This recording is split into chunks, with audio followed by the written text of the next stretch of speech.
بسم الله الرحمن الرحيم. قابلنا الاستاذ سعيد الشومان وكيل وزاره التربيه والتعليم بمحافظه السويس. كنا حابين نستفسر عن حاجتين كده اثاروا الجدل بقالهم يومين في الشارع السويسي، بالنسبه ل 50% اللي قالوا انها هتشال من الاداريين والمدرسين. ايه صحه الكلام دوت؟ تلك اشاعات طلعوها اهل السويس والناس لهم اغراض. المرتبات انت جاي على ساعه قدامها يعني وممضيه، فاضل الامضاء المالي والماليه وفر لنا، وحواريك حاجه برضه رغم انك انت مش يعني دي حاجه سريه.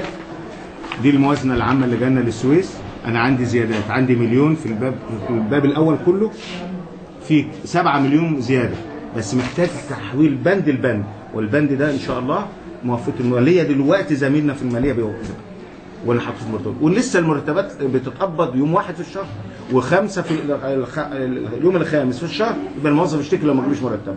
مش عارف هم في مشكله لهم ليه؟ اما يجي 1 في الشهر وما يقبضوش مكتبي مفتوح وانت جاي عليه مفتوح. الحاجه الثانيه اللي اثارت برضو الجدل وجود مشكله داخل احد المباني المدرسه في السادات. مدرسه السادات الابتدائيه، ودي تبع اداره شمال، وفي اولياء الامور تضرروا من ان ممكن السلم يكون خطر على اولادهم، وده حقهم واحنا نحافظ على اولادهم زيهم واكثر كمان. فخدنا قرار اداري بان نقل الاولاد لحين انتهاء من اعمال الصيانه، والصيانه سلم بعض الدرجات في السلم خلال 15 يوم او 21 حد اقصى، هيتنقلوا المدرسه المسائيه اللي هي السادات الاعداديه، بنات جنبها، السور جنب السور عشان ما يقولوش وديت بعيد وديت قريب.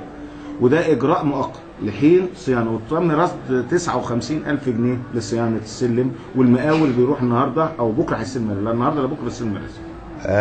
عرفنا انك بتتجول كتير داخل مدارس السويس للاطمئنان على الطلبه. نسبه الامان داخل المدارس في السويس قد ايه؟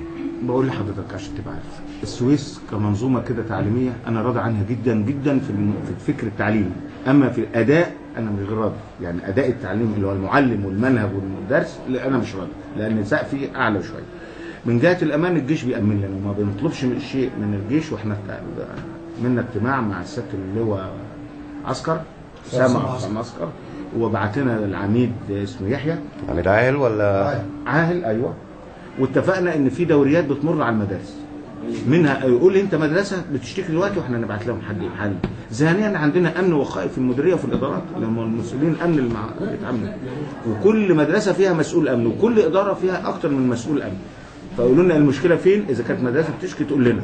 ثانيا الشرطه الحمد لله رجعت، ومدير امن السويس، مدير امن في السويس فتح كل الاقسام تقريبا اشتغلها، واي واحد له شكوى يتقدم اولا للاسم ويجي لنا منها صوره واحنا بناخد اجراء جنب الشرطه.